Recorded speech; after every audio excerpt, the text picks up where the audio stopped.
Hello, everyone. Welcome to the i68 podcast.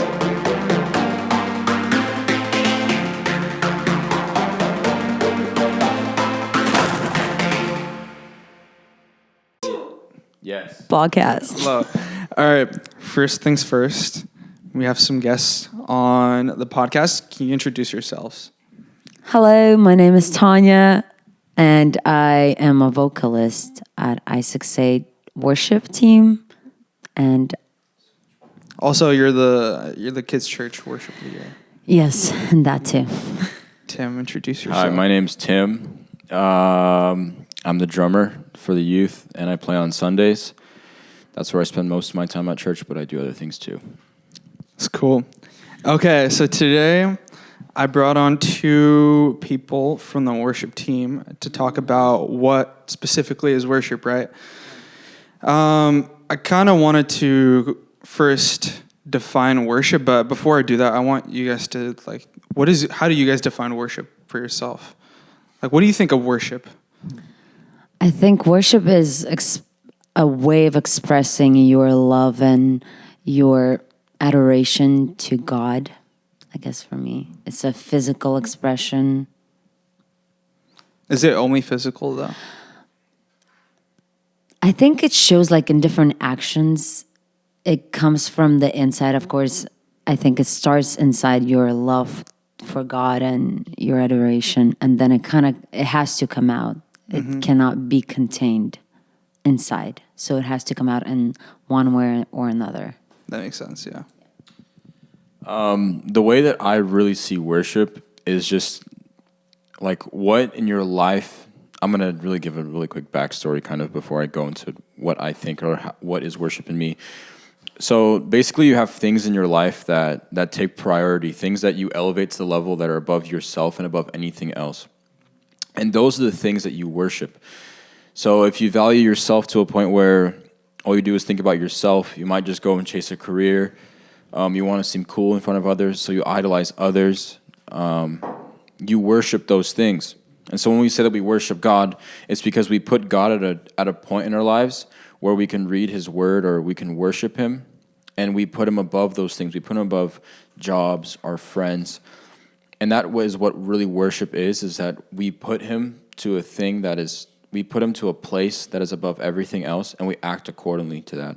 So if we say that we love God and that He is our priority, we act according to that. We listen to His Word, and we try our best with God's grace that He's given us. Yeah. I'm just going to quickly read a definition that I found. It's online, and it says that in Christianity, worship is the act of attributing reverence, honor, and homage to God. In the New Testament, various words are used to refer to the term worship.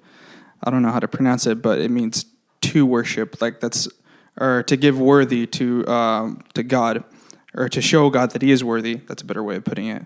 That's where you get the worth, or the first part of that word in worship. But also, for me personally, I think worship is when you kind of blur the line between you and God, so you're getting closer to Him, right? You're making sure that, there's nothing between you and God. And then if there's anything else outside of that is drawing you away from God, it's in pulling you away. So it could be anything. It could be work. Mm-hmm. For example, sometimes I'll be in service and I'm just thinking about something random. It could be anything really. And I'm so focused on this one thing or this one person, but I'm not thinking about God. And for me, worship is pushing everything to the side, focusing on God, and making sure that He's the center of attention, right? Because He's the creator of the universe, right? Why wouldn't you give your reference to God? I want to ask you guys this question. This is an interesting question. Growing up, what did you think worship was? Well, I was born in a church, so the only time that I ever saw the word worship or people actually worshiping was at church. So I thought worshiping was reciting the words in a song, but I never saw anything really past that, which is not what worship is. I just saw it kind of the ways that my eyes saw it, but I'd never lived it through actually. So that's just something really basic. Yeah.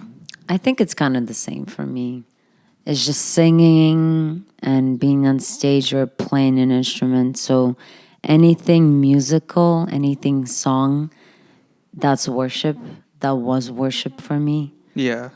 So you'd say like it was kind of narrow, right? Yeah, like it your was- idea what it Yeah, it was pretty narrow. It's just whatever is on stage, that's worship. Right, yeah.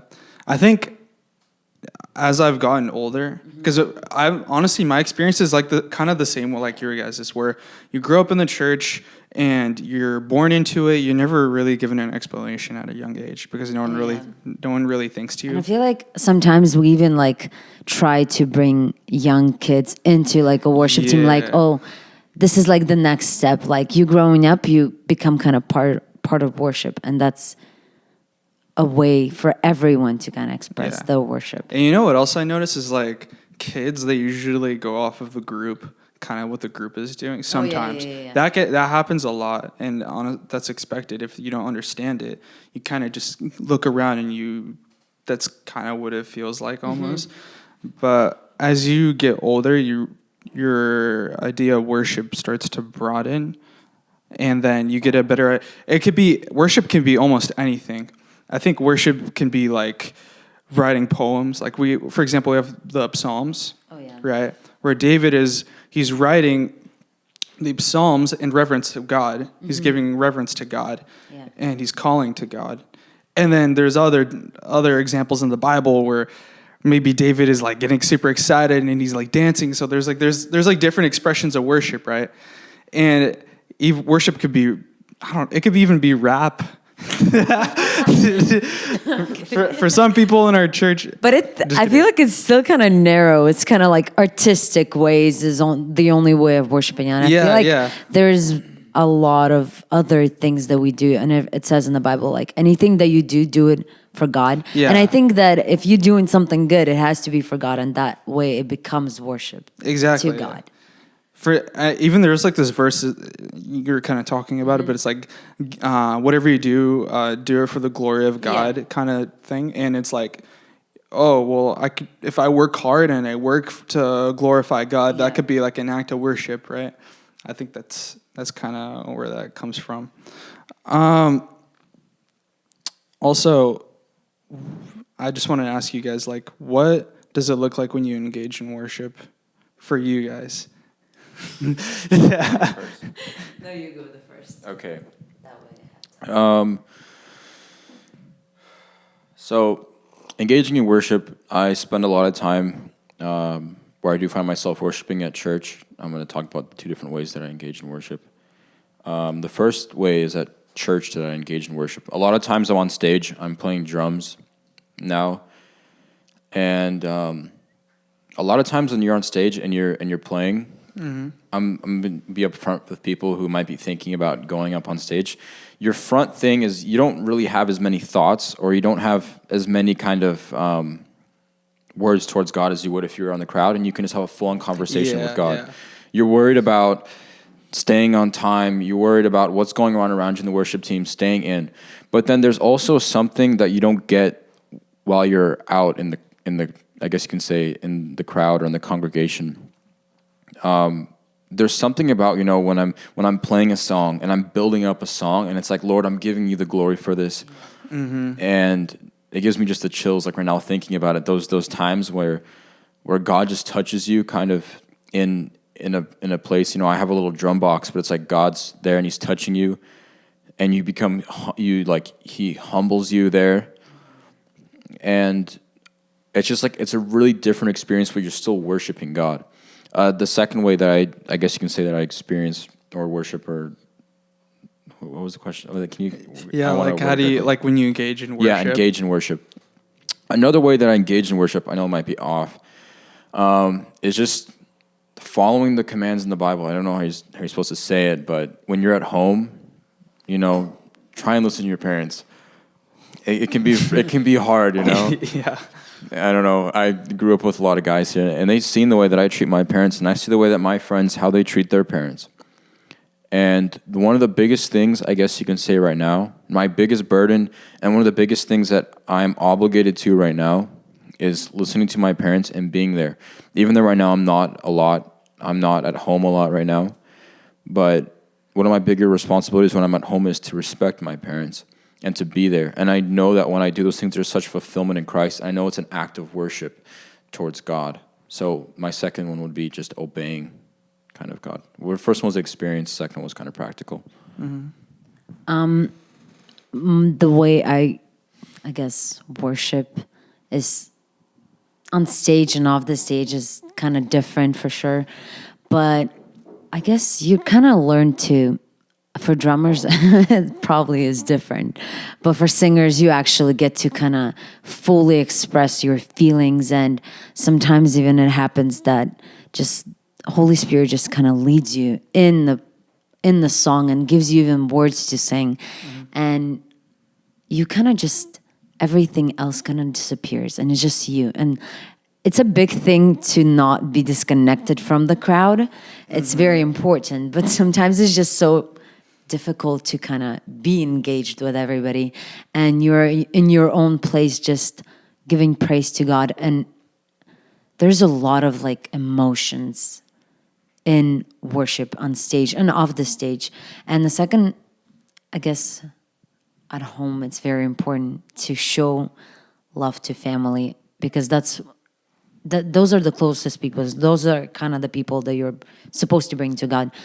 But just, I love when I can just feel God's presence in the room and just be by myself and nobody else is watching you. And that way I'm able to just give full praise to God and fully, I guess, show my emotions without being scared of people judging how I worship or yeah. So worship, from what it looks like, is like it's not even just inside the church, but it's everywhere else. You gotta make sure that worship is part of your everyday life, because for some people it's only at church, which of course it's better than nothing, but it's not your full devotion to God.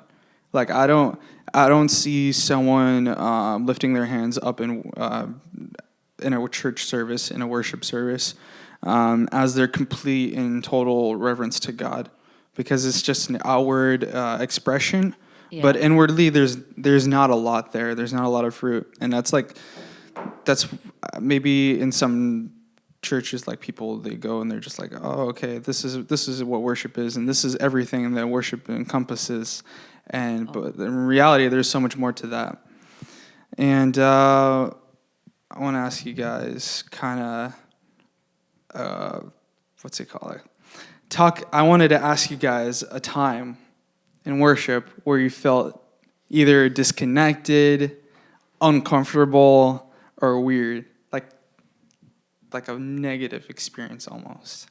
Yeah, I guess Yeah, Tim, you go first. So we had a G4T conference last April. Yeah, like Okay. around there. I don't even know, honestly. But really different than, not really that different from our church services, but I remember when I got there, I wasn't used to it. I remember off the bat, I went to a worship service and the music was just really loud for me. You know, I play drums. I have music pretty loud in my ears, probably too loud. And and you know, I went there and I couldn't focus on God. And I remember I was looking around myself and I'm like, here's a bunch of teenagers who don't really care about what they're doing. It's just like an outward type of worship where I'm just being really negative and I'm like, am I really going to get anything out of this? And I really had a hard heart when I went to G4T. So throughout worship, you know, I guess you can say God was really convicting me to step out of my comfort zone. And usually when I worship, I don't really lift my hands during worship. Something biblical that I didn't do. And I was talking to my youth pastor, Pastor Dennis, and Pastor Dennis. You guys can call him Father Dennis. but you know, he's like, it's biblical for you to raise your hands. It says in the Bible. So I'm like, okay, then I'm not just follow the crowd. I'm going to do it because it says so in the Word. And I remember I started doing that, and God really started opening up things in my heart just because I started not putting myself and thinking I'm above other people because I'm not worshiping as much as them, because I'm not thinking that, like, I don't know, basically I was putting other people down around me, and I wasn't going to really participate just because of that. And I was losing the whole point of worship is to just connect with God. I was losing that point. And I remember towards the last night, we had a speaker up, and he started talking about praying in tongues and things like that. And I remember I just started praying, and at that point, I remember God just broke so many things inside of me just because I humbled myself. And I started not caring really what's going on in my mind, what's going on in my ego. And so a lot of times, I guess you can say, we're found in these moments that are uncomfortable for us to worship in, but God will bring us through. We look at the fruit of that. Well, first of all, if you're in a bad situation where maybe worship is not good, you look at the fruit of the worship. You look at the fruit of these people around you, and you see if it's bad or good. And obviously around me, I saw good fruit. These were leaders and people who have amazing testimonies, and you can see that their fruit is good. But, you know, in many of these times and situations, God is really just leading us, and he's trying to humble us so we can become more like Christ, because we don't understand that Christ, the Lord of all, he came down and he went below our level. And like, who are we to not step down and humble ourselves? That's what worship is. It's just giving up ourselves. So For me, the hardest times, I guess, it was when I was too focused on my mistakes and I felt unworthy to be even on stage or singing or even saying or leading prayers. Like, whatever sin that was or thoughts, it would just mess up the whole thing, and I would just feel like I'm not supposed to be here. Or if I would like think of somebody, especially like guests, I don't know. It's, for me, it's very distracting. I love guests. I don't mind guests. But sometimes it's like my focus is like shifted from God to somebody else. So pretty much any time that the focus is shifted from God to either me or like another person, or when I start looking around and seeing that people don't look interested in worship, or they don't look... That's the worst. It's, I guess because we're on stage, it's like you see everybody. And that's why it's so hard to like sometimes engage. Because you see everybody, and some people just, I don't know. I'll get insecure sometimes. Yeah, I'm just like, am I really jumping right now? I can't do this when they're just staring at me. It's so sometimes weird. people come up to you and they're like, why are you doing that? Yeah, exactly. So you just, you stop moving a lot, and it's hard. Tim is guilty of this. No, I'm just kidding. I'm just wondering what happens, because at youth camp, everybody just goes crazy. Oh, and then we come back and goodness. everybody's just like put together, and it's kind of like hard to go crazy. And I don't know how to like sometimes get out of the shell and just like. Sometimes environments change, and then you're just like, oh man, it affected our worship today, and because at youth camp, man, that was amazing. I had such a great time. I felt so free, right? Everyone felt free. There was this sense of freedom that there was in the I'm building. wondering what exactly, like, I guess, affects Environment, that. yeah. And just because we're not a worship, just because we're not a church, I don't know. That's true, yeah. I think, and then when we're in a regular church service, it's almost like, oh, it's maybe it's because it's a routine almost for people. And then if it's a routine and then they're used to doing one thing normally, then that's why they don't engage as much, because it's like, oh, last week and the week before that and blah, blah, blah, blah, blah, I wasn't really jumping or into it, so I'm just going to keep on doing the same thing. But I think worship is something that individuals themselves have to like actively work on. Yeah, you can't like teach that almost. Or if you're, for example, if you don't have a close relationship with God, or you don't know who God is personally, it just doesn't make sense to worship somebody or something that you don't have the connection to, or you don't fully understand, or I don't know. If you don't know God, it's kind of like, why do I have to worship him? Exactly. Yeah. Like, why? Exactly. So it's very important to have that relationship before, or you can actually develop that relationship during worship, because that's the time for us to connect to God as well. Worship. Someone told me that worship opens up the soul. So maybe for worship you're kind of closed off. So I'm talking about in a church setting, not in the everyday worship, but in the church setting when we go to sing songs about Christ and to remember the sacrifice and to remember the goodness of God and all these things that encompass God's love, God's everything, this, that, and that. Then it kind of opens up our soul and it reminds us too that we need salvation almost. No, we do need salvation, but we need salvation, that we need forgiveness, that we need God's love, all these things. They're reminders. Yeah. It opens up our soul to that. So that's what I remember. You guys were talking about this thing about the guest speakers. When a guest speaker comes and it's kind of like a distraction a lot of the times. I have an experience with that. I think we all do. So same thing with that G4T conference. Sometimes there's this one guest speaker that comes every year. No, I have to think about it. I wasn't there this year, but No, this is like he's been coming for a while now. Youth camp. No, I'm talking about G4T. Oh yeah. Okay, yeah. So this. Oh yeah. Yeah, Tim knows. I'm just gonna. Okay, so there's this guest speaker. Tim, do you want to talk? We can have dialogue on this. There's this guest speaker who comes usually every year to G4T. And let's say this guest speaker is so popular that if you want to get a good seat, you have to like come to the building like 3 hours or 2 hours earlier. And I remember being the first person in line with my buddy Josh. Like we'd be the first ones up there. And then we tried getting a spot with you guys, but you guys wouldn't let us cut the line. Yeah. Bro. But the thing is that for some reason we'd always be the first ones in line, but we'd never be the first ones in because someone would always somehow get in front of us. It doesn't make sense. And, you know, yeah. But basically, so I'm going to just give a little backstory before, like I usually do with a lot of things. Fair enough. I remember one time we had this guest speaker, and they opened up the I guess you can say the curtains. They opened up the curtains so we can start walking into the service and get our spots. I remember I was looking for a spot, and then some guy just pushes me out of the way, like shoves me.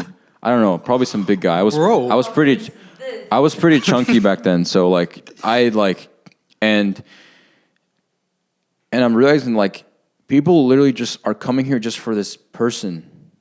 Reality, like we had services where, you know, God could have been, I mean, God was there and he could have touched their lives, but they decided to come here just because of this person and because of his reputation.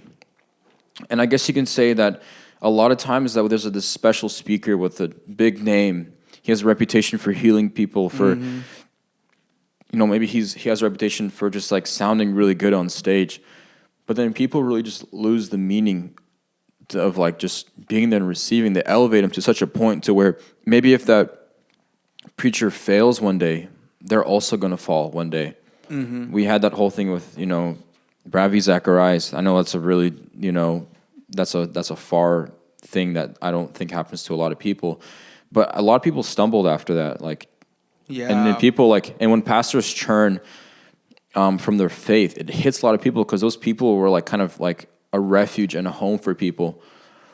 So I guess the most important thing that I would take out is just never elevate anybody in general. Yeah. Just don't, because they're all sinners. Yeah. They're just like us, you know? And you just got to see yourself in them kind of and see that like, okay, that person's not Christ. And he's just there and he's doing God's will just how I'm supposed to be and just how we're all supposed to be. And yeah, it just falls into worship in general. Like it's just, we're there and we're worshiping God. We're not worshiping anybody in that building besides, you know, the Spirit and God and His Son. So yeah, don't elevate anyone. Yeah, just don't. That's not. It just don't. Yeah. And you know what's funny is he didn't come this year.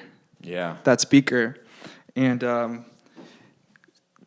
I think some people were disappointed on the inside. Yeah. And That's not good. I don't think that's good. I was honestly kind of happy. I'm like, dude. I mean, okay. I'm gonna be honest. I probably was happy that we weren't gonna end service last night super late, but we still did. Yeah. We still. I don't know. They always figure out a way to do George that. came But it was in good. Yeah. No. with a But good it was sermon. it was a really powerful Very night. powerful. I guess it was the one night that actually did something really strong to me. So I'm thankful for it. Mm-hmm. And yeah, I mean, I think maybe a lot of people could have even received more if they came there. People who came there didn't come there for a certain person because they didn't have a lot of big speakers there this year. They had one pretty big speaker, but not I didn't even know him personally. I don't remember his name. But he was really, the guy came, probably the biggest guy, was probably bigger than the last speaker that we had. Has huge crowds in Africa. I mean, humongous. And he had one of the most simple sermons, I think, out of anyone else in that place. Yeah. It was super basic, and it was just, I guess it was there to save people who didn't know Christ and just show the simplicity of the gospel. Exactly. Super straight to the point. Yeah, so people who just came there with that real mindset of just like, hey, I'm going to come there to worship God, and I'm going to come there. I don't care what speaker comes there, but there's a big amount of people coming there, and I'm going to go with them, and I'm going to worship God. Yeah. Yeah. All right. What's so funny? I don't get it. Okay. All right. We're gonna close soon, but before we close, I want you guys to share a worship song that you really enjoy. Okay, you go first. Okay, so mine's a little bit like edgy, kind of. I guess you can say it's not like really. It's Christian music. It's still worship, but you don't play it in a church service. It's a song called "Wash Me Clean" by A Boy and His Kite. Pretty simple, just about someone asking God to wash them clean. Something that we have to do every single day of our lives. So I have 3. Wow. Okay, I was obsessed with this song for the longest time. It was like one of my favorite songs. Draw Me Close to You by Michael Smith. In Jesus' Name by Darlene Check. Very powerful song. And then right now I really like Yeshua by whoever. I don't know who wrote the song, but I love the song. It's so simple, but pretty it's amazing. Amazing. I love it. It's my favorite song. What is this song? I don't Someday, Regrow by Gable Price and Friends. Gable Price and Friends. Gable Price and I love them Friends. too, actually. Yeah, you guys listen to Gale Price and Friends, What are you doing? and you're like our age. Like, are you actually our age? Yeah. Come on. Okay. Anyways, thank you two for coming on. This was a really good conversation. I actually enjoyed it a lot. And thank you all for watching. Please subscribe, comment. If you guys have any topics that you want us to cover, maybe there's a guest that you want us to bring on, comment down below. And thank you.